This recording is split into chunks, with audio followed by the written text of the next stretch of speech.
Good morning. போன வகுப்புல கொஞ்சம் தாக்கங்கள் தந்திருந்தனால் அந்த தாக்கங்கள்ல குறிப்பிட்ட சில மூலகங்கள்ட்ட ஒட்சியேட்டங்களை பார்க்க சொல்லியிருந்தேன். எங்களுக்கு பின்னுக்கு சமன்பாடுகளை சமப்படுத்துறதுக்கு இந்த தாக்கங்கள், அந்த தாக்கங்கள்ல இருக்கிற மூலகங்கள்ட்ட ஒட்சியேட்டங்களை காண்ற தொடர்பான நாலேஜ் தேவைப்படும். அதில் நீங்க பார்த்துக்கொள்ளுங்க. ஒரு சில சந்தர்ப்பங்களை மட்டும் நான் உங்களுக்கு பார்த்துக்கொண்டு நாங்கள் ரசாயன தாக்கங்களை சமப்படுத்துற பார்ப்போம். அதில் கவனித்து கொள்ளுங்க. ஒரு தாக்கம் இருக்கு, நான் தந்ததில் ஒரு தாக்கம் KiO3. KiO3 இது வந்து KiOட தாக்கி அதுல H+ இருக்கு, விளைவாக வந்து I2 வருதுன்னு சொல்லியிருக்கு. உங்களுக்கு K+ வரும். சரி, இதுல அமிலம் இருந்தால் அமிலம் போட்டுக்கொள்ளலாம். இதுல 5 இருக்கு, இதுல 1 இருக்கு. இது உங்களுக்கு இப்ப அவசியமற்ற ஒன்று சமப்படுத்துறது. நாங்கள் சமப்படுத்துற பற்றி இது பார்க்கல. இப்ப உங்களுக்கு இதுல தாக்கிகளும் விளைவுகளும் தெரிஞ்சிருந்தால் போதுமானது. தாக்கிகளை விளைவுகளை நீங்க பார்த்தால் போதும்.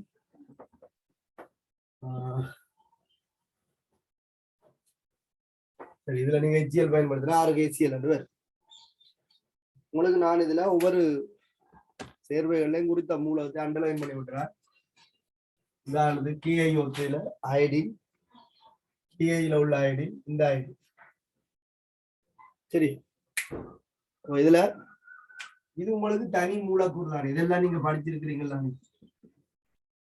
KiO3ல அயடின் ஒட்சியேட் உங்களுக்கு பார்க்க தெரியும்ன்றதை தாண்டி இனி நீங்கள் இதை உங்களுடைய அனுபவத்துக்களாலையும் உங்களுடைய அறிவுகளாலையும் என்ன செய்யணும்னா கண்ணால பார்த்தோன்னு இந்த ஐயின் ஒட்சியேட் மேல போடக்கூடிய மாதிரி இருக்கும்.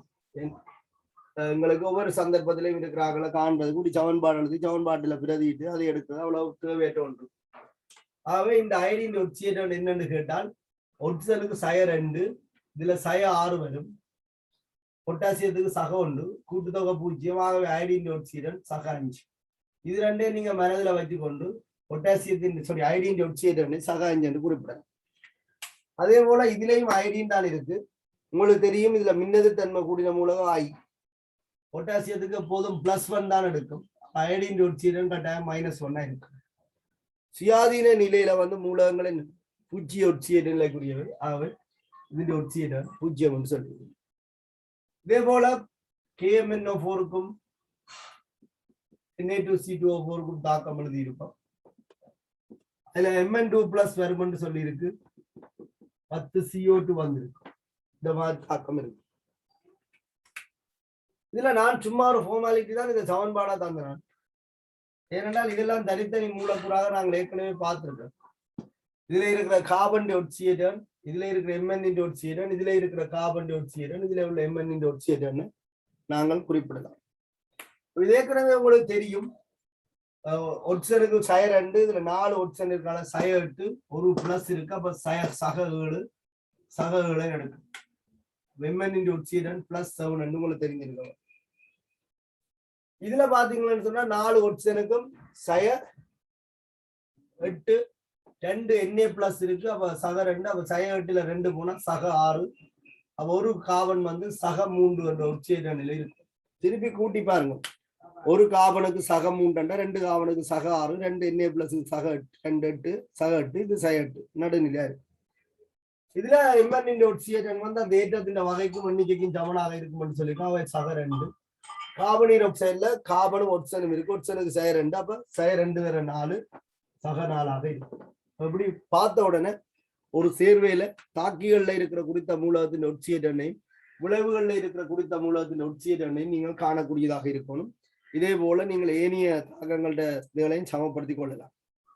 சரிதா? அப்ப நீங்கள் அதை இருக்க பார்த்துக் கொள்ளுங்க. அப்படியே விளங்கின்னு சொன்னா உங்களுக்கு சொல்லுங்க, பார்ப்போம். சரி, நான் இதோட மினக்கெடுக்கல. நாங்கள் இன்னைக்கு தாக்கங்களை சமப்படுத்துற சம்பந்தமாக பார்ப்போம். எந்த ஒரு ரசாயன தாக்கம் வந்து பீசமான ரீதியில சமப்படுத்தப்பட. ஏன்னு சொன்னால் நீங்கள் பல சந்தர்ப்பத்துல வந்து பீசமான தொடர்புகள் அப்படி பயன்படுத்தியிருக்கீங்க. பீசமான தொடர்புகள் நான் பாடம் துவங்கின காலத்துல இருந்து இதை பற்றி காய்ச்சி கொண்டிருக்கேன். பீசமான விகிதம் மூல் விகிதத்துக்கு சமன் என்று சொல்லி பீசமான தொடர்புகளை பற்றி நான் காய்ச்சி கொண்டிருக்கேன். அப்ப பீசமானம் சரியாக அமைஞ்சால்தான் பீசமானத்தை பயன்படுத்தி கணிக்கப்படுகின்ற கணித்தல்கள் சரியாக அமையும். 1:2 என்ற பீசமானத்தை 1:3 என்று கருதினால் ஒரு ஆள் ஒரு மூலோட 2 மூல் தாக்கம் என்று விட சொல்லுவார், இன்னொரு ஆள் ஒரு மூலோட 2-3 மூல் தாக்கம் என்று விட சொல்லுவார். அவ கெமிஸ்ட்ரி சரியாக இருந்தாலும் இந்த பீசமான தொடர்பு பிழைக்கிறதால அவர்களுக்கு விடைகள் வித்தியாசப்படும். தொடர்பு பயன்படுத்தின அறிவு 2 பேருக்கும் ஒன்றாதான் இருக்கு. ஆனா ஒருவர் ஒரு பெருமானத்தையும் இன்னொரு பெருமானத்தையும் எடுப்பார். எந்த ஒரு தாக்கத்திலையும் தாக்கம் பீசமான ரீதியில சமப்படுத்தப்பட வேணும். அவ ரசாயன தாக்கம் தாக்கிகள்ல உள்ள அணுக்கள் விளைவுகள்ல உள்ள அணுக்கள் ரீதியாகவும் ஏற்றம் ரீதியாகவும் சமப்படுத்தப்பட்டிருக்கும்.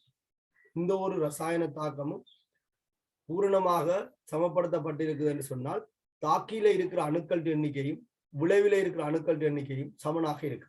அதே நேரம் தாக்கியில இருக்கிற மொத்த ஏற்றங்களுடைய அச்சரண கூட்டுத்தொகையும் விளைவில இருக்கிற மொத்த ஏற்றங்களுடைய அச்சரண கூட்டுத்தொகையும் சமனாக இருக்கு. உதாரணத்துக்கு தாக்கி எல்லா ஏற்றங்களுடையும் கூட்டுத்தொகை 0 என்றா விளைவில இருக்கிற எல்லா ஏற்றங்களின் கூட்டுத்தொகை 0ஆகத்தான் கட்டாயம் இருக்கு.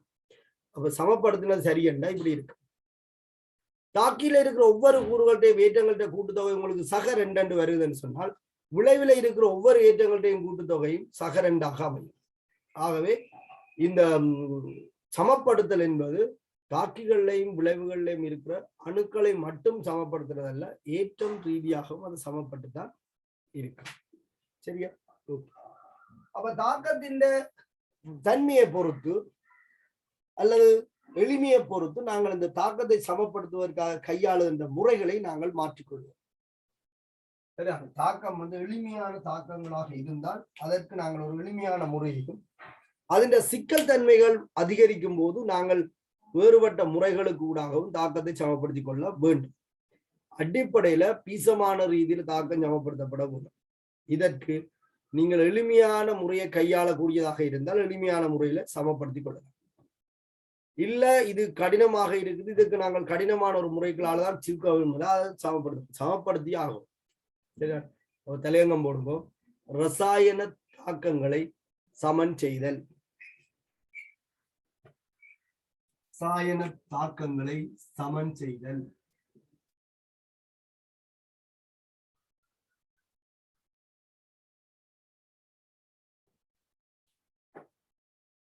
ரசாயன தாக்கங்களை சமன் செய்தல்.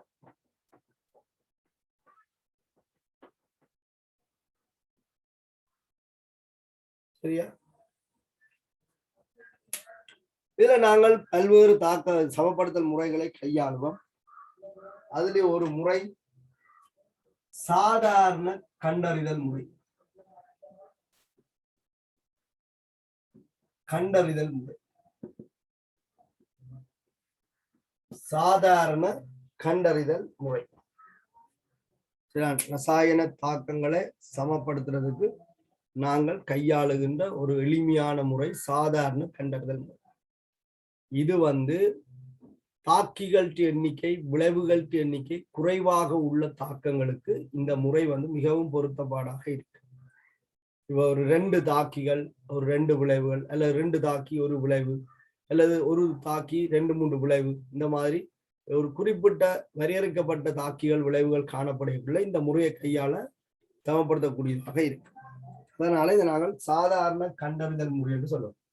இந்த முறையில நாங்கள் கண்ணால தாக்கில உள்ள அணுக்கள் எண்ணிக்கையும் விளைவுல உள்ள அணுக்கள் எண்ணிக்கையும் கண்ணால சமப்படுத்தி அந்த ஒரு எண்பெருமானத்தை போட்டு சமப்படுத்தி கொள்வோம். எப்படி நாங்கள் சமப்படுத்துறோம்ன்றதெல்லாம் எங்களோட மைண்டில தான் சுழண்டு கொண்டு இருக்கு. உதாரணத்துக்கு நாங்கள் கதைக்கிறதாக இருந்தால் ஐதரசன் இருக்கு, H2 இருக்கு. இது O2ஓட தகனம் அடையும் போது நீர் ஆவி விளைவாகும், நீர் வரும் என்று சொல்லிக்கொள்வோம். ஏற்கனவே நாங்கள் படிச்சு இந்த தாக்கம் நீங்கள் சமப்படுத்தி இருக்கு. ஐதரசனும் ஒட்சனும் தாக்கி H2O தான் வரும். ஐதரசனும் ஒட்சனும் தாக்கி H2O வரும். அதாவது ஐதரசன் தகனத்துல நீர் விடுவிக்கப்படும். ஐதரசன் வாயு தகனம் அடைஞ்சு என்றால் நீர் விடுவிக்க சொல்றவங்க. சாதாரண கண்டறிதல் முறை பயன்படுத்தி இந்த தாக்கத்தை நாங்கள் சமப்படுத்தலாம் என்றால் தாக்கிகளுக்கு எண்ணிக்கையும் விளைவின் எண்ணிக்கையும் குறைவாக இருக்கு. இது நாங்கள் கண்ணால பார்த்து பீசமான குணகத்தை சேர்ப்பதன் மூலம் சமப்படுத்திக் கொள்வோம். கண்ணால பார்த்து பீசமான குணகத்தை சேர்ப்பதன் மூலம் சமப்படுத்திக் கொள்ளும். அப்ப கண்ணால பார்த்து என்று சொன்னால் கண்ணால பார்த்து தாக்கியில உள்ள மொத்த அணுக்கள் எண்ணிக்கையும் விளைவில உள்ள மொத்த அணுக்கள் எண்ணிக்கையும் பார்க்கிறோம். தாக்கியில எத்தனை ஐதரசன் இருக்கு? 2 ஐதரசன் இருக்கு. விளைவில எத்தனை ஐதரசன் இருக்கு? 2 ஐதரசன் இருக்கு. ஆகவே தாக்கியில இருக்கிற ஐதரசன் எண்ணிக்கையும் விளைவில இருக்கிற ஐதரசன் எண்ணிக்கையும் சமனாக இருக்கு. ஆகவே தாக்கம் ஐதரசனை பொறுத்தவரையில சமப்படுத்தப்பட்டிருக்கு. ஆனால் இங்க 2 ஒட்சன் இருக்கு. ஒரு மூலக்கூறு ஓட்டுல 2 ஒட்சன் அணுக்கள் இருக்கு. ஒரு நீர் மூலக்கூறுல ஒரு ஒட்சன் அணுக்கள் தான் இருக்கு.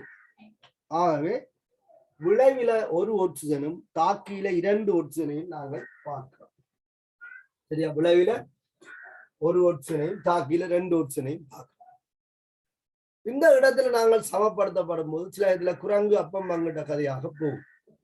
ஏனென்றால் ஒட்சன் சமப்படையில் என்று ஒட்சனை சமப்படுத்துறதுக்கு முயற்சி செய்தால் ஐதரசன் சமநிலை குழம்பு. இந்த ஐதரசனை சமப்படுத்த வேற தாக்கிகள் இன்னும் குழம்பு. இதுல 2 பேர் மட்டும் இருக்காலும் எங்களுக்கு பிரச்சனை இல்லை. சொன்னேன், எளிய தாக்கங்களை நாங்கள் இந்த முறையில சமப்படுத்தி கொள்ளலாம். அவ இங்க 2 ஒட்சன் இருக்குது, இங்க ஒரு ஒட்சன் இருக்கு. அப்ப ஒட்சனை எப்படி சமப்படுத்தலாம் என்றால் பீசமான குணகத்தை சேர்ப்பதன் மூலம் தான் சமப்படுத்த வேண்டும். சரியா? இதுல 2 போட்டு விடுறே, அது போட்ட ஐதரசன் பெராக்சைடு, இது நீர். அவ பீசமான குணகம் என்பது இந்த மூலக்கூறுக்கு முன்னுக்கு போடப்படுகின்ற எண்பெருமானம். இதில் ஏதாவது ஒரு எண்பெருமானத்தை பயன்படுத்துவதன் மூலம் தாக்கில உள்ள அணுக்களையும் விளைவில் உள்ள அணுக்களையும் நாங்கள் சமப்படுத்தலாம். இங்க பார்ப்போம், இங்க 2 ஒட்சன் இருக்குது, இங்கேயும் ஒரு ஒட்சன் இருக்கு. அப்ப 2 போட்டோம்னா 2 ஒட்சன் வரும். அவ நான் சொன்ன மாதிரி ஒட்சனை சமப்படுத்தி போட்டு திரும்பி பார்க்க ஐதரசன் குழம்பிடும். இங்க ஒரு 2 ஐதரசன், இங்க 4 ஐதரசன். உதாரணத்துக்கு ஒட்சனை சமன் செய்வதற்காக நாங்கள் இதுல 2 போட்டோம்னு சொன்னால் ஏற்கனவே சமனாயிருந்த ஐதரசன் இப்ப குழம்பிடும். இங்க 4 ஐதரசன், இங்க 2 ஐதரசன். சரியா? அவ திருப்பி இங்க 2 போட வேண்டி வரும். இப்ப சரி, 2 போட்டா தாக்கம் சமப்பட்டு இப்ப சரிதானே. இங்கே 4 ஐதரசன், அங்கே 4 ஐதரசன், இங்க 2 ஒட்சன், இங்க 2 ஒட்சன். இந்த தாக்கத்தை நாங்கள் இன்னொரு மாதிரி சமப்படுத்தலாம். அப்படின்னு சொன்னால் ஏன் நாங்கள் இங்க 2 போட்டு ஒட்சனை சமப்படுத்தணும், இங்க 2 போட்டு ஐதரசனும் சேர்ந்துமா? அதனால ஒரு மூலக்கூறு ஓட்டுவில தானே 2 அணுக்கள் இருக்கு. எங்களுக்கு எத்தனை அணுக்கள் வேணும்? ஒரு அணு வேணும். ஒரு மூலக்கூறு ஓட்டுவில 2 அணுக்கள் இருக்கும்னு சொன்னால் அரை மூலக்கூறு ஓட்டுவை நாங்கள் எடுத்துக்கொள்ளலாம் தானே தாக்கத்துக்கு. இதுவும் பீசமானம் தானே. அரை மூலக்கூறு ஓட்டுவை நாங்கள் தாக்கத்துக்கு பயன்படுத்திக் கொள்ளலாம். நீங்கள் பயப்படாமல் இந்த அறையை போட்டால் ஒட்சன் சமப்பட்டுடும். இப்ப ஐதரசன் ஏற்கனவே சமப்பட்டிருக்கு. ஒட்சன் இங்க உண்டு, அங்க உண்டு. ஏன் இங்க உண்டு? ஒரு மூலக்கூறுல 2 ஒட்சன் அணுக்கள் இருக்கு. அப்ப அரை மூலக்கூறுல ஒரு அணுக்கள் இருக்கு. சரிதான்?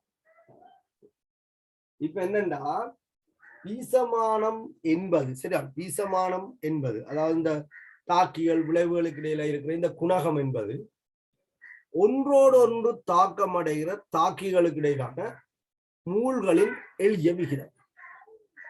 அவ மூல்களுக்கு இடையிலான எளிய விகிதம் பீசமானம் என்று சொல்லி வரையறுக்கப்படுகிறதால எளிய விகிதம் பின்னத்தில் அமையுமோ? இல்லதானே. அனுபவ சூத்திரத்துல பாத்துனாங்க தானே, அரியண்டு வந்தா நாங்க அரியண்டு எழுத மாட்டோம். எல்லாத்தையும் 2ஆல பெருக்கி 1க்கு 2 எழுதிக்கொள்ளும். அப்ப இந்த சமப்படுத்தல் அணுக்கள் ரீதியாகவும் ஏற்றங்கள் ரீதியாகவும் சமப்படுத்தப்பட்டிருக்கு.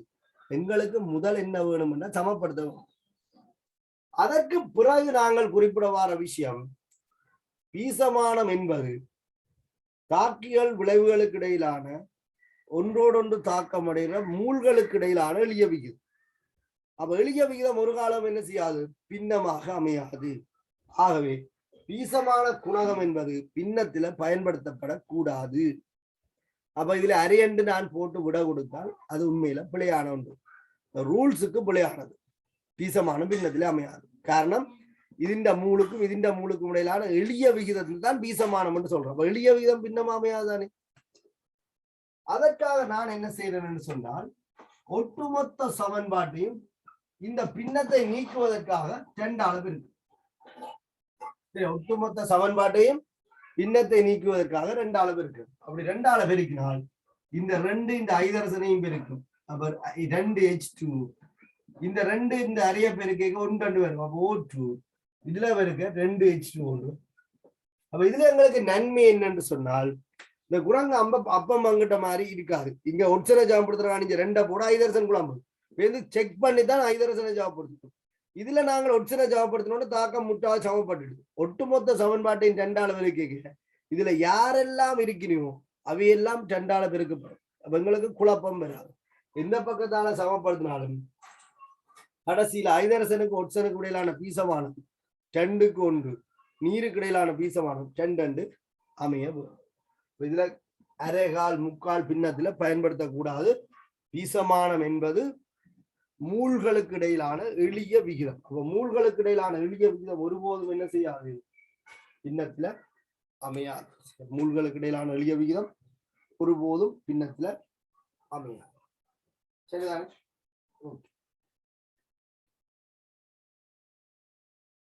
இப்ப பார்ப்போம். இதே போல நாங்கள் இன்னும் சில தாக்கங்களை சமப்படுத்த முயற்சிக்கலாம். உதாரணத்துக்கு சோடியத்தோட நீருக்கு தாக்கம் பார்த்து, சோடியத்துக்கும் நீருக்கும் தாக்கம் எழுதிட்டு உங்களுக்கு தாக்கத்துல என்ன விளைவு வரும் நீ கொஞ்சம் கொஞ்சமாக நீங்க விளங்கி கொள்ள வரும். ஏன்னா ஒவ்வொரு சந்தர்ப்பத்திலையும் படிக்க நீங்கள் அதை ஸ்டடி பண்ணி கொள்ளும். இன்னும் காரிக்கின்ற ஒரு பாடம் படிக்க முடிய தாக்கங்கள் எல்லாம் முற்றாக உங்களுக்கு தெரிய வரும். அது வரைக்கும் நீங்கள் அனுபவம், உங்களுடைய அனுபவத்துக்குள்ள வர தாக்கங்களை நீங்கள் மறக்க கூடாது. இது ஓஎல்லையே நீங்கள் படிச்சிருக்கிறீங்க. நீருக்கும் சோடியத்துக்குமான தாக்கத்துல சோடியம் ஹைட்ரோக்சைடும் ஐதரசன் வாயுவும். இதை நாங்கள் எப்படி சமப்படுத்துறது பாருங்க. இங்க ஒரு சோடியம் இருக்கு, இங்க ஒரு சோடியம் இருக்கு. அப்ப சோடியம் சமப்படுத்தப்பட்டிருக்கு. இங்க ஒரு ஒட்சன் இருக்குது, இதுல ஒரு ஒட்சன் இருக்கு, சமப்படுத்தப்பட்டிருக்கு. இங்க 2 ஐதரசன் இருக்கு, இதுல ஒரு ஐதரசன், இதுல 2 ஐதரசன், மொத்தம் 3 ஐதரசன் இருக்கு. அப்ப என்னென்று நாங்கள் இந்த ஐதரசனை சமப்படுத்துவது யோசிச்சு பாருங்க. என்னென்று ஐதரசனை சமப்படுத்தலாம். தாக்கில உள்ள ஐதரசன் எண்ணிக்கையும் விளைவில உள்ள ஐதரசன் எண்ணிக்கையை நாங்கள் சமப்படுத்த, எந்த ரசாயன பொருளுக்கு முன்னாலே என்ன குணகத்தை சேர்ப்பதன் மூலம் நாங்கள் இதை சமப்படுத்தலாம். இங்க 2 ஐதரசன் இருக்கு, இதுல 2 NaOH போடலாமா? 2 NaOH போட்டா எங்களுக்கு அடுத்த தலைவலிய ஆரம்பிக்கும். சோடியம் இங்க 1 இருக்கு, இங்க 2 வந்து, இங்க ஒரு ஒட்சன் இருக்கு, இங்க 2 ஒட்சன் ஒரு. அப்ப அதெல்லாம் எங்களுக்கு தலைவலி. அப்ப இதுல சமப்படுத்தின மாதிரி இதுல சமப்படுத்தி உங்களுக்கு குழப்பத்தை ஏற்படுத்தும். அவ யாருக்கு முன்னால என்ன செய்வதன் மூலம் இந்த தாக்கம் முதல்ல சமப்படும் என்று நீங்கள் பார்க்கும். யாருக்கு முன்னால என்ன செய்வதன் மூலம் இந்த தாக்கம் சமப்படும் என்று பார்க்கும். இங்க பாருங்க, சோடியம் 1 இருக்கு, விளைவிலும் இதுல சோடியம் இருக்கு, ஒட்சன் இருக்கு, ஒட்சன் இருக்கு. இங்க 2 ஐதரசன் இருக்கு, இங்க 3 ஐதரசன் இருக்கு, இதுல ஒரு ஐதரசன் இருக்கு. அப்ப இதுல ஒரு ஐதரசன் வந்துச்சுன்னா தாக்கம் சமப்படுமோ இல்லையோ? தாக்கம் சமப்படும். அப்ப நாங்கள் ஒரு இடத்துல அல்லது 2 இடத்துல கை வைப்பதன் மூலம் தாக்கத்தை சமப்படுத்த முடிஞ்சால் சமப்படுத்த. அப்ப எங்களுக்கு இதுல ஒரு ஐதரசன் வந்தால் சரி. அதுல ஒரு மூலக்கூறுல 2 இருக்கும் என்றால் அரை மூலக்கூறை போட்டோம் என்று சொன்னால் ஒரு ஐதரசன். இப்ப பாருங்க, தாக்கம் சமப்பட்டு இங்க ஒரு சோடியம், இங்க ஒரு சோடியம், இதுல ஒரு ஒட்சன், இங்க ஒரு ஒட்சன், இதுல ஒரு ஐதரசன், இதுல ஒரு ஐதரசன், இங்க 2 ஐதரசன் இருக்கு. வீசமான ரீதியில தாக்கம் சமப்பட்டு. என்ன பிரச்சனை? வீசமானம் என்பது பின்னத்தில ஒருபோதும் அமையாது. வீசமானம் பின்னத்தில் ஒருபோதும் அமையாது. அவ பின்னத்தை நீக்குவதற்காக நீங்கள் ஒட்டுமொத்த சமன்பாட்டையும் 2ஆல பெருக்குவதன் மூலம் உங்களுக்கே தெரியாமல் எல்லாரும் என்ன செய்யணும் என்றால் மாறிக்கொண்டு வருவீங்க. அப்ப சோடியத்தை 2ஆல பெருக்கினால் 2 சோடியம் என்று, நீரை 2ஆல பெருக்கினால் 2 நீர் என்று வரும். அப்ப இங்கேயும் NaOH 2ஆல பெருக்கப்படும். அப்ப 2 NaOH, இந்த 2ம் இந்த அறையும் பெருக்கப்படும், H2 என்று.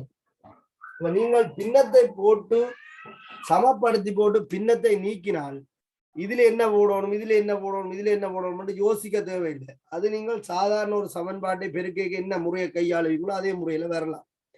அப்படி இல்லாமல் முதல்லயே நீங்கள் இங்க 2 போட்டு அங்க 2 போட்டு இப்படி தான் நீங்க என்றால் எத்தனை இடத்துல கை வைக்க வேண்டி வரும். இதுல ஒருக்கா கை வைக்க வேண்டி வரும், இங்க கை வைக்க வேண்டி வரும், இங்க கை வைக்க வேண்டி வரும். அப்ப நான் சொன்ன போல குரங்கு அப்பம் பங்கிட்ட கதை தான். இங்க கை வைக்க இதுவும் மாறும், ஒட்சன் மாறும், சோடியம் எல்லாம் மாறும். ஆக நாங்கள் ஒரு இடத்துல கையை வைப்பதன் மூலம், ஒரு இடத்துல சமப்படுத்துவதன் மூலம் தாக்கம் சமப்பட்டு சமப்படுத்தி போட்டு இனி ரூல்ஸ் என்ன சொல்லுது பீசமானம் பின்னத்துல இருக்க முடியாதுன்னு சொல்லுது பின்னத்தை நீக்குவதற்காக ஒட்டுமொத்த சமன்பாட்டையும் இதுல 2 அளவு இருக்கு சில நேரத்துல நீங்கள் வேறு ஏதேனும் பெருமானத்தை பெருக்கி பின்னத்தை நீக்க வேண்டி வரும் சரியா ஓகே இதே மாதிரி நாங்கள் இன்னும் சில தாக்கங்களை சமப்படுத்தல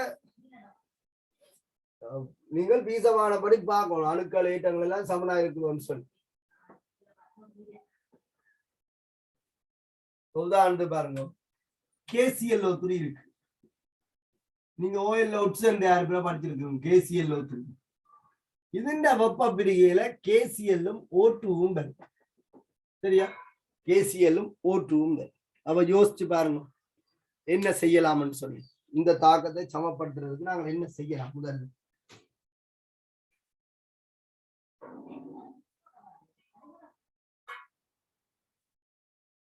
KClO3 என்ற ஒரு தாக்கம் இருக்கு இந்த தாக்கத்துல வெப்ப பிரிகையில நாங்கள் சமப்படுத்துறதுக்கு என்ன செய்யலாம் உங்களோட ஐடியாக்களை சொல்லுங்க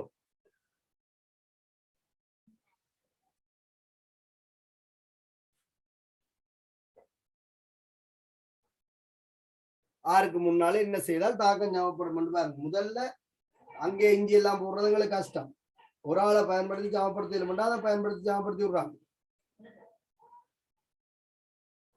இங்க பொட்டாசியம் தாக்கிலே விளைவில ஒன்றுதான் இருக்கு சிஎல்லும் தாக்கிலே விளைவில ஒன்று இருக்கு ஒட்சன் தான் பிரச்சனை தாக்கில 3 இருக்கு விளைவில 2 இருக்கு அப்ப ஒட்சனை சமப்படுத்தணும் என்றால் என்ன செய்யலாம் நீங்கள் பின்னம் போடுறத பற்றி கவலைப்படாங்க அது பின்னத்தை நீக்கிறதுக்கான வழி எங்களுக்கு தெரியும்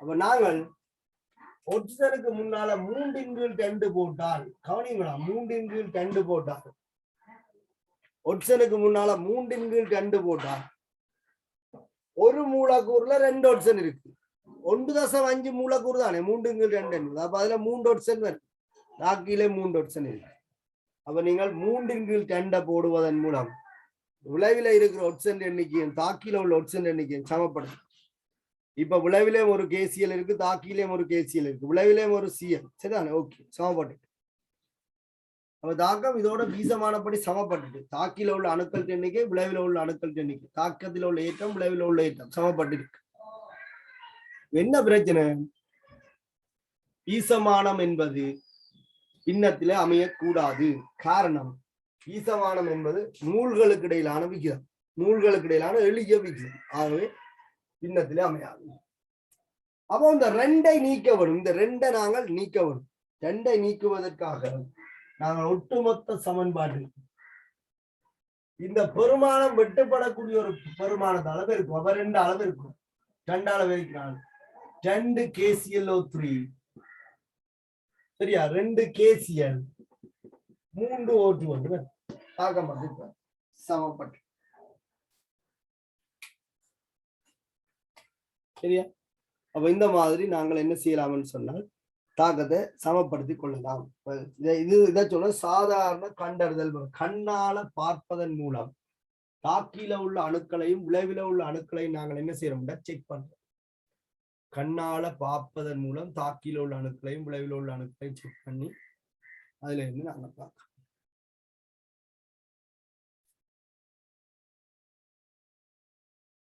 இப்படி நீங்க ஒவ்வொரு தாக்கங்களுக்கும் என்ன செய்யலாம்னு சொன்னால் செய்யலாம் இப்ப உங்களுக்கு முதலே இப்படி 2 KCl 2 KCl 3 ஓட்டு போட்டா ஜாமப்படும் உங்களுக்கு முதலே அனுபவம் இருந்தால் இதை போடலாம் அதுல ஒரு குழாயில் இல்லை இப்படி போட்டு காட்டணும் எல்லாம் ஒரு அவசியம் இல்லை தாக்கம் ஜாமப்படுத்தணும்னா ஜாமப்படுத்தினா சரி சில சந்தர்ப்பத்துல கேட்பாங்க இன்ன முறையில தாக்கத்தை ஜாமப்படுத்துன்னு சொல்லி இதெல்லாம் கேட்க மாட்டாங்க சாதாரண கண்டறிதல் முறையில தாக்கத்தை ஜாமப்படுத்தி தர வேண்டும் நாங்கள் கேட்க மாட்டோம்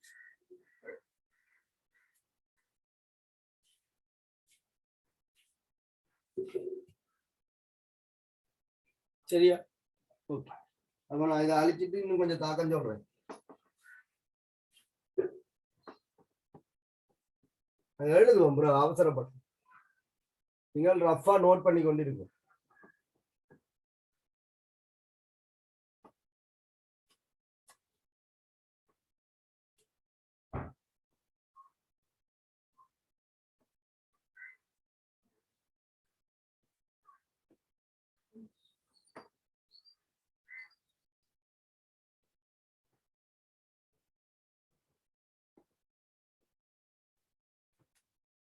இப்ப நீங்கள் படித்ததாக்கும் KMNO4 ஓயில ஒட்சன் தயாரிப்புல படித்ததாக்கம் தான் KMNO4 வெப்ப பீகையில K2MNO4 MnO2 O2 எங்க எந்த குணகத்தை போடுவதன் மூலம் தாக்கத்தை சமப்படுத்தலாம் என்று நீங்கள் ஒரு விளங்க பாருங்க.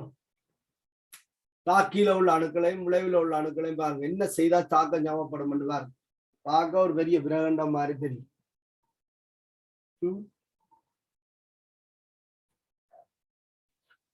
இங்கே என்ன போடலாம், போட்டா சமப்படும் தாக்கம்.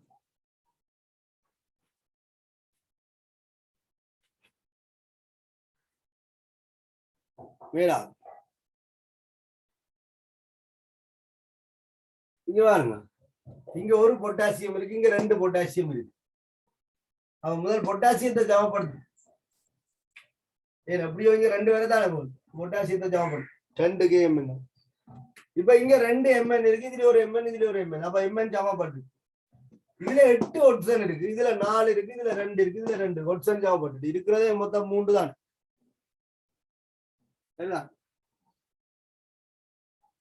இதுல அரை K2 போடலாம். சரி, அரை K2 போடலாம். அரை போட்டா இந்த 2 அளவு இருக்க என்ன செய்யும், இதெல்லாம் 2 வந்துடும். அப்ப அரை K2 போட்டீங்கன்னா உங்களுக்கு MN சமப்படாது, அதெல்லாம் உங்களுக்கு பிரச்சனை.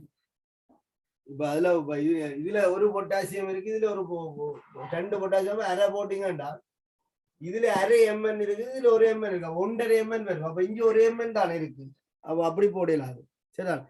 இப்ப நாங்கள் தனியொரு மூலக்கூறாக இருக்கும்போது அதுக்கு அரை கால் முக்கால் போடுறதால எங்களுக்கு என்ன செய்யணும்னா சிக்கல் வராது. இதுல ஒன்றுக்கு மேற்பட்ட மூலகங்கள் இருக்கிறதால அரை போட்டு கால் போட்டீங்க என்றால் தனியா அந்த மூலகம் மட்டுமே சமப்படாது தானே, அடுத்த மூலகம் இல்லை மாறும்.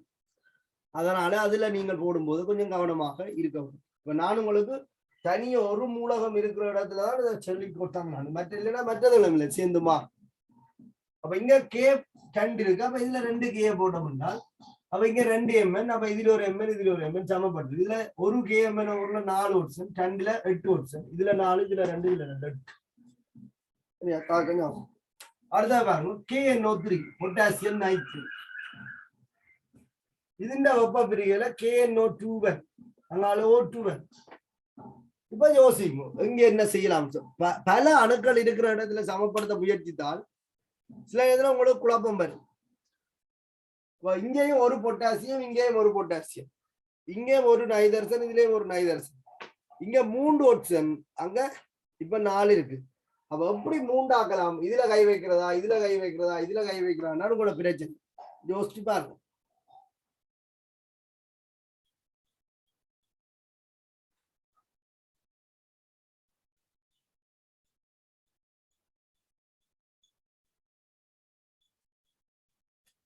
இப்ப உங்களுக்கு இதுல கை வச்சால் பொட்டாசியத்தின் எண்ணிக்கை மாறும், இதுல கை வச்சாலும் பொட்டாசியத்தின் எண்ணிக்கை மாறும், நைதர்சன் எண்ணிக்கை மாறும். அதனால இதுல கை வைக்கலாம். ஏன்னா அதுல ஒட்சன் மட்டும்தான் இருக்கு. இங்க 3 ஒட்சன், இதுல 2 இருக்கு, இதுல 1 எடுத்தா சரி. அப்ப நாங்கள் இதுல அறைய போட்டா சரி. அரை O2 போட்டோம்னு சொன்னால் சமப்பட்டு ஒரு இடத்துல கை வைக்கிறதன் மூலம் தாக்கத்தை சமப்படுத்தும்.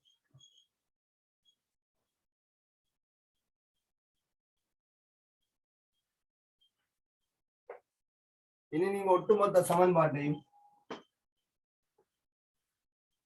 2ஆல பெருக்கினால் 2 KNO3 2 KNO2 பின்னமில்லா போகும். அப்போ ஒரு O2. இந்த தாக்கம் இப்படி சமப்படுத்தப்படும். இது தவிர சில இடப்பெயர்ச்சி தாக்கங்கள், சில நடுநிலாக்கள் தாக்கங்கள், சில வீழ்வடிவாக்கல் தாக்கங்கள் எல்லாம் நீங்கள் சமப்படுத்தி பழக வேணும். நாங்கள் கணித்தல்கள் செய்யும் போது உதவியா இருக்கு. உதாரணத்துக்கு H2SO4க்கும் NaOH நடுநிலையாக்கல் தாக்கம் எழுதலாம். H2SO4க்கும் NaOH நடுநிலையாக்கல் தாக்கம் எழுதலாம்.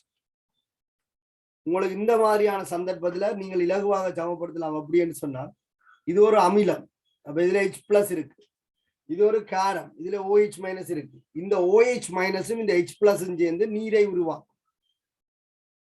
இந்த அமிலத்துல இருக்கிற H பிளஸும் இந்த காரத்துல இருக்கிற OH மைனஸும் சேர்ந்து நீரை உருவாக்கும். இதைத்தான் நாங்கள் நடுநிலையாக்கல் தாக்கம் என்று சொல்றோம்.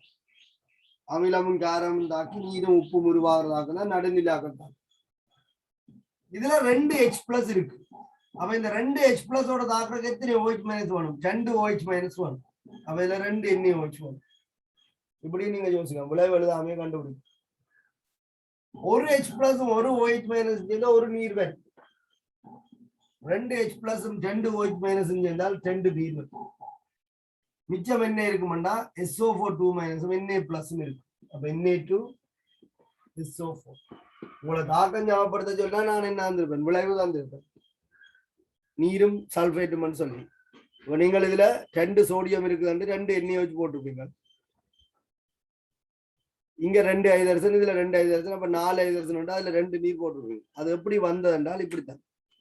இதுல இருக்கிற அமிலத்துல இருக்கிற H பிளஸ் எண்ணிக்கையும் காரத்துல இருக்கிற OH மைனஸ் எண்ணிக்கையும் முதல் நீங்கள் சமப்படுத்தினால் எத்தனை நீர் வரும்ன்றதை தீர்மானிக்கும். இப்ப HCl NaOH வந்து வச்சுக்கொண்டால் இதுல ஒரு H பிளஸ் இருக்கு, இதுல ஒரு OH மைனஸ் இருக்கு. ஒரு H பிளஸ் ஒரு OH மைனஸ் இருக்கு தாக்கம். அப்ப உங்களுக்கு விளைவு NaCl நீருமாக இருக்கு. அப்ப பீசமானும் சமப்படுத்த தேவையில்லை, தானாவே சமப்பட்டு ஏற்கனவே தாக்கம் வந்து பூரணப்படுத்தப்பட்டிருக்கு. இந்த மாதிரியான சந்தர்ப்பத்தில் நாங்கள் என்ன செய்யலாம்னு சொன்னால் தாக்கங்களை சமப்படுத்திக்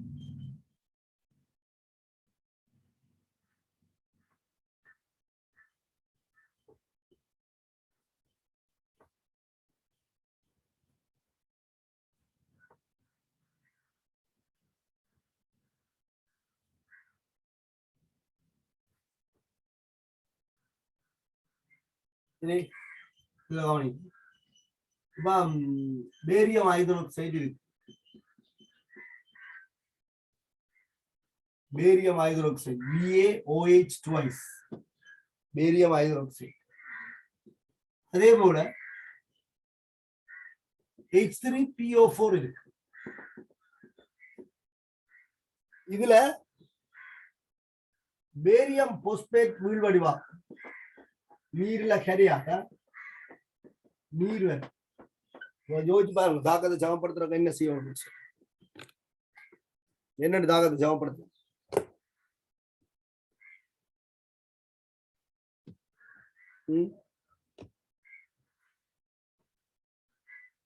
பேரியம் ஹைட்ராக்சைடுக்கு H3PO4 தாக்கத்தை என்னன்னு சமப்படுத்த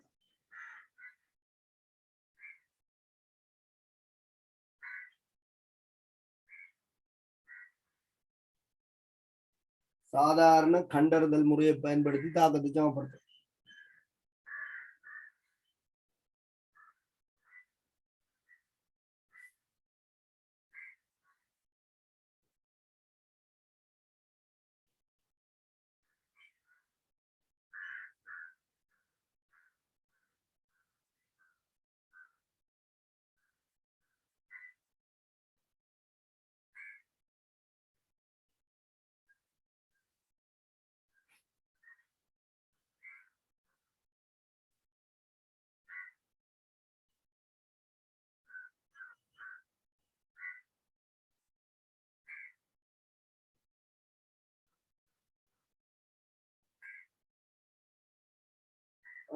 விஷமான குணத்தை சொல்லுங்க. யாராருக்கு முன்னாலும் என்னென்ன வருமானம் போட சாத்தியப்படும்?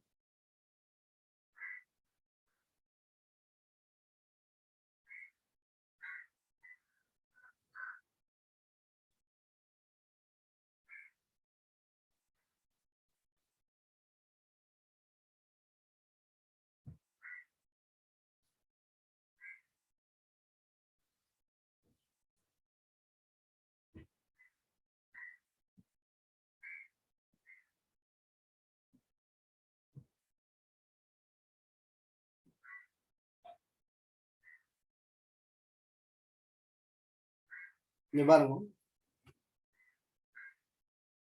நீங்கள் சமன்பாட்டுல விளைவு தந்தால் விளைவை வச்சு கொண்டு ஞாபகப்படுத்தலாம். இதுல 3 பேரியம் இருக்கு.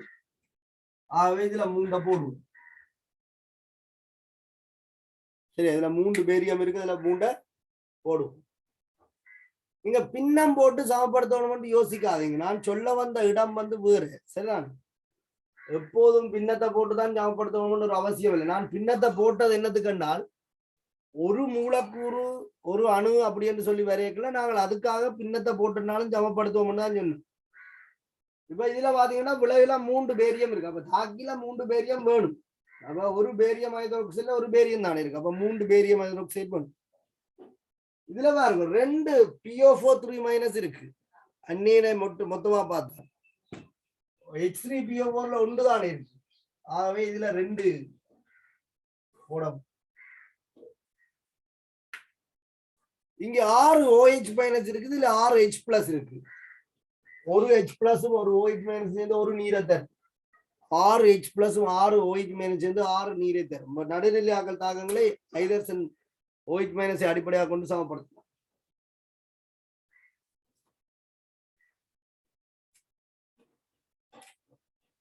தெரியும். இதே மாதிரி வீழ்வடிவாக்கல் தாக்கங்கள் நிறைய இருக்கு.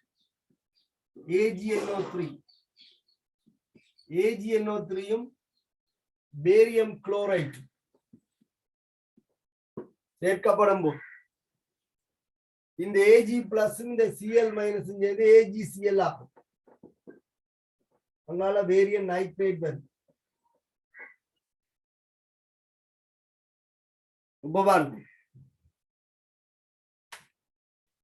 இங்க ஒரு AgNO3 இருக்கு, இதுல ஒரு Ag+ இருக்கு, இங்க 2 Cl இருக்கு. அப்ப இது எத்தனை Cl வரும்? 2 வரும். இங்க 2 Ag, அப்ப இதுல 2 Ag போடும். இதுல 2 NO3 வந்துட்டு பேரியம் நைட்ரேட்டுக்கு 2 வந்துட்டு தாக்கம் சமப்பட்டு. இந்த மாதிரி தாக்கத்தில இருக்கிற தாக்கிகளுக்கு அணுக்கள் எண்ணிக்கையும் விளைவுகளுக்கு அணுக்கள் எண்ணிக்கையை நாங்கள் என்ன செய்வோம்னு சொன்னால் சமப்படுத்தவும். சாதாரண கண்டறிதல் முறையில கண்ணால பார்த்து அங்கே எத்தனை இருக்கு இங்கே எத்தனை இருக்குன்னு பார்த்து செய்யும்.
இப்ப நீங்களே இதே மாதிரி கொஞ்சம் கொஞ்சம் தாக்கங்கள் தெரியல நான் சமப்படுத்துறதுக்கு.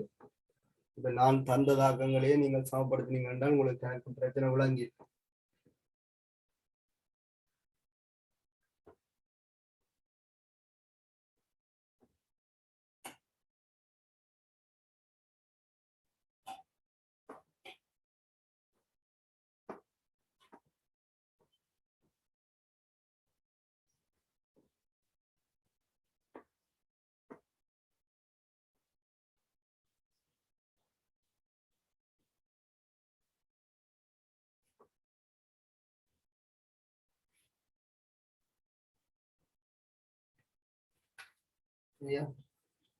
ரசாயன தாக்கங்களை சமப்படுத்தல் என்று இளையங்கம் போட்டிருப்பீர்கள். அதுல முதலாவது முறை சாதாரண கண்டறிதல் முறை.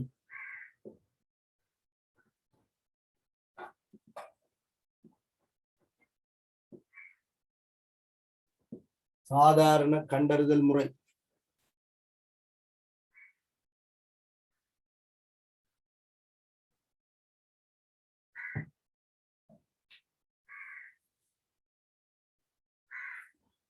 தாக்கத்தை கவனித்துக் கொள்ளுங்க.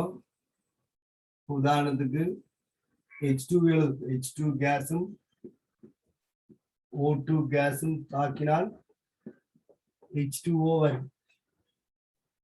இதுல ஐதரசனும் ஒட்சனும் இருக்கிறால பீசமான குணத்தை போட்டு யாரும் மாறும், ஐதரசனும் சேர்ந்து மாறும். அதனாலதான் நான் சொன்னான் இதுல மட்டும் பீசமான குணத்தை போட்டால் அது ஒட்சன் தான் தனியே இருக்கு, அப்ப குழப்பம் வராதுன்னு சொல்லி. பல்லின அணுக்கள் இருந்துச்சுன்னு சொன்னால் அது குழப்பத்தை ஏற்படுத்தும் தான், அங்காளம் இஞ்சாலையும் பார்த்து தான் போடுவோம். சரியா? இந்த தாக்கத்தை நாங்கள் சமப்படுத்த போறோம். நீங்கள் இதுல கை வைக்காங்க, உங்களுக்கு தாக்கமே குழம்பி போடும். அடுத்த வரியில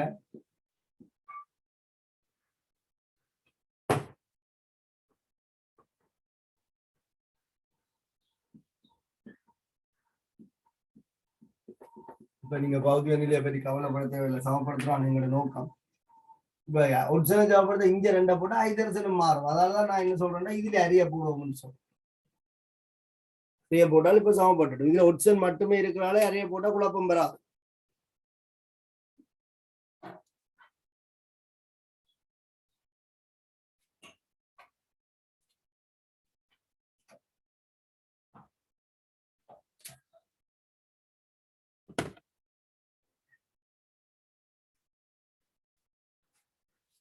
கிளி எழுதிக்கொள்ளும், இது கிளி எழுதிக்கொள்ளும். பீசமானம் என்பது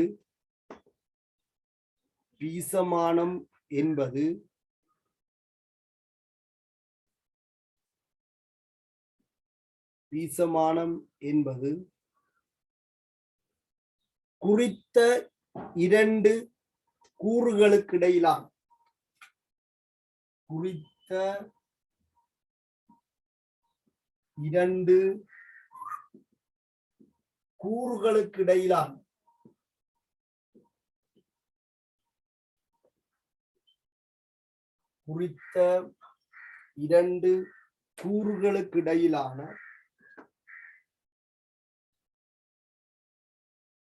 பீசமானம் என்பது குறித்த இரண்டு கூறுகளுக்கிடையிலான எளிய மூல் விகிதமாகும். எளிய மூல் விகிதமாகும்.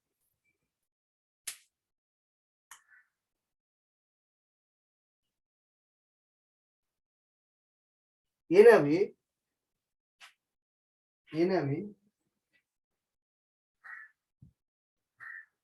பீசமான குணகத்தை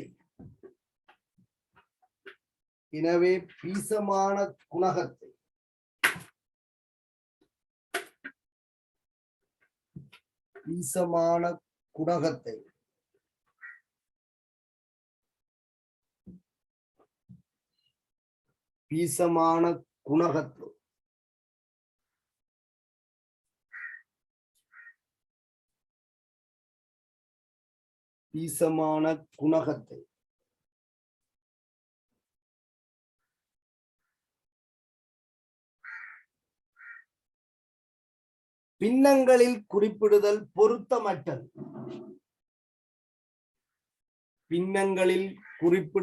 பொருத்தமற்றது. நாங்கள் சமப்படுத்துற இலகு தன்மைக்காண்டி பின்னத்தை போட்டு சமப்படுத்தினாலும் விட இந்த பின்னத்துல கொடுக்க கூடாது. பின்னங்களில் குறிப்பிடுதல் பொருத்தமற்றது.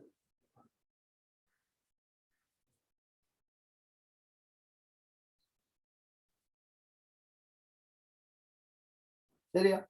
பொருத்தமற்றது.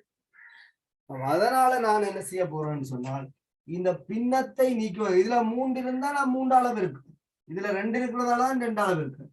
ஒருவேளை இது 3/5 இருந்தால் 5 அளவு இருக்கிறதான் பின்னம் நீங்கும். ஈசமான குணத்தை நான் பின்னத்துல குறிப்பிடுவது பொருத்தமற்றது. ஆனா தாக்கம் ஞாபகப்பட்டு பின்னத்தை நீக்குவதற்காக நான் குறித்த பெருமானதால பெருக்க முடியும். அது இதுல என்ன பெருமானம் இருக்கோ அந்த பெருமானத்தால பெருக்கினா பின்னம் நீங்க தான் மல்டிப்ளை ஆகும். 2H2 வந்து O2 2 நீ 2 எல்லா இடமும் குணகம் மாறுது. ஆனா நான் ஒரு இடத்துல மட்டும்தான் சமப்படுத்துறேன். இதுங்களை குழப்பாதான். இப்ப சும்மா முதல்லயே நான் இங்க 2 போட்டிருந்தா இப்ப இந்த ஐதரசன் மாறி இருக்கும். ஐதரசனை பார்க்க இங்க 2 போடணும். உங்களுக்கு அனுபவம் வந்துட்டா நீங்க அப்படி பாவிச்சு கூடாது.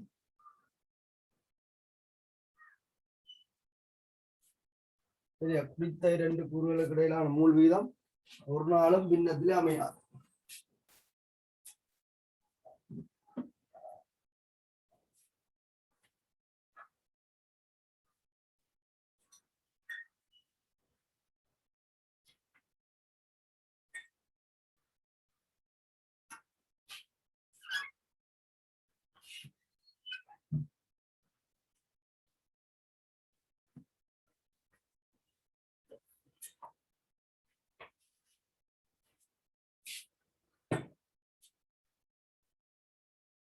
சரி, அடுத்ததாக நீங்கள் சமப்படுத்துங்க.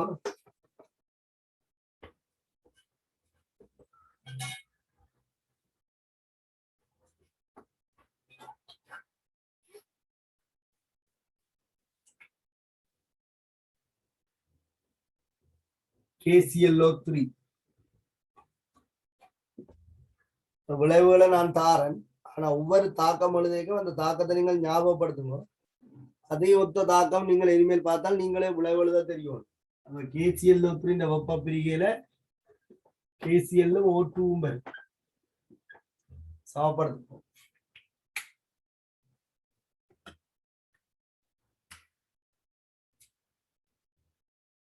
இந்த வரியில எழுத சமப்படுத்தும்.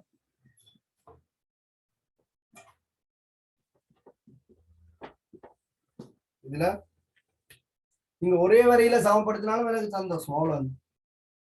இதுல 3 ஆப்ஷன், இதுல 2. அப்ப 3 × 10 ஒட்டுமொத்த சமன்பாட்டையும் 10ஆல பெருக்கி முடிய கொடுத்தாச்சு. 2 KClO3 2 KCl 3 O2 நம்மள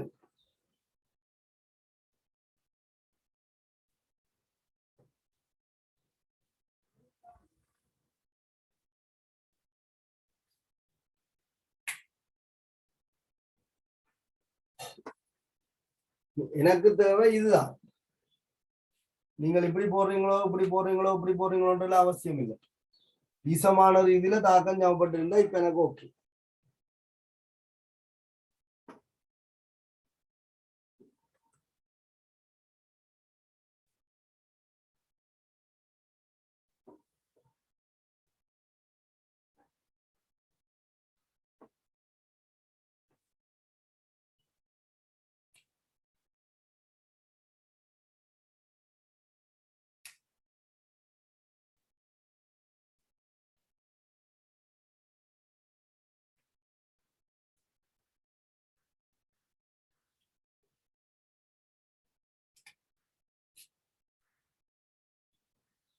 அடுத்தது நீங்கள் KNO3 எழுதி கொள்ளுங்க.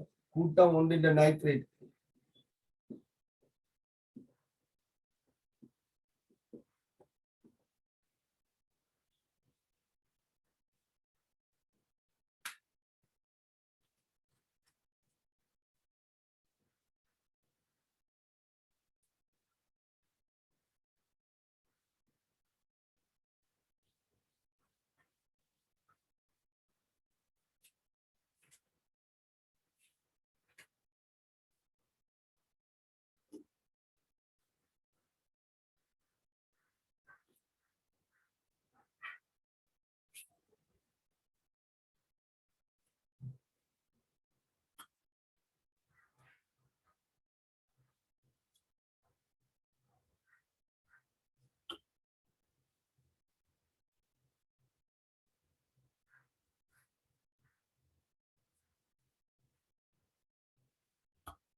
இங்கேயும் நாங்கள் இப்படி செய்யலாம். அங்க பார்த்து இங்க பார்த்து சடா இங்கேயும் போட்டு செய்யலாம். அது உங்களை பொறுத்தது. அங்க 2 ஆப்ஷன் இருக்கு, இதுல 2 ஆப்ஷன், அப்ப 4 ஆப்ஷன் இருக்கு, இதுல 3 இருக்குது. அப்ப 6 பொமசியா எடுக்கலாம். அப்ப இதுல 2 போட்டு இதுல 2 போட்டா சமப்பட்டுரும்னு சொல்லுது. அதை விட இதுல அரிய போட்டால் உடனடியாக சமப்பட்டு.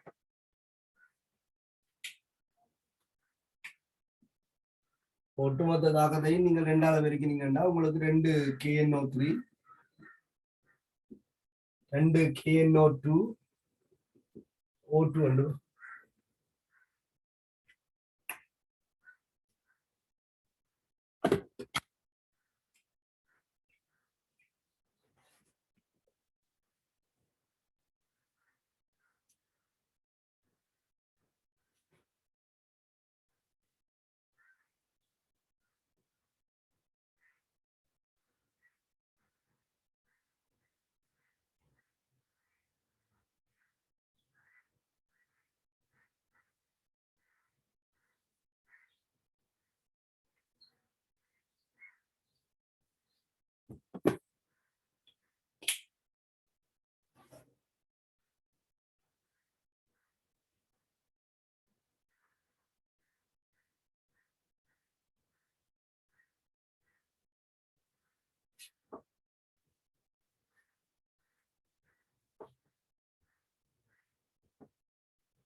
இந்த தாக்கத்தை சாப்பிட்டு பாருங்க.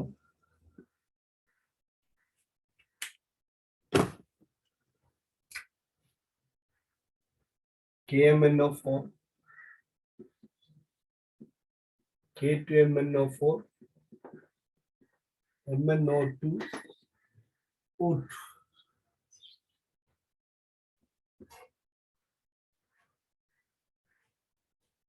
HNO3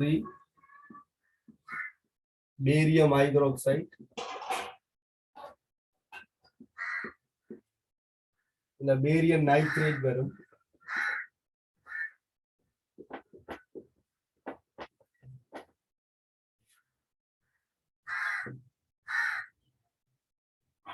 NaOH H2SO4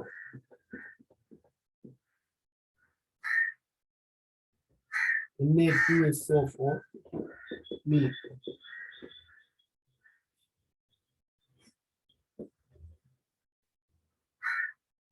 barium hydroxide H3PO4 Ba3PO4 twice நீர்.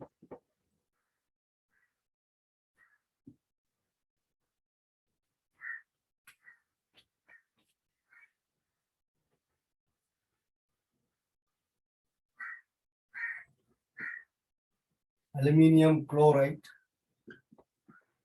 AgNO3 வெள்ளி nitrate AgCl aluminium nitrate AlNO3 thrice.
இதோட நான் நிறைய விஷயம் சொல்றேன்.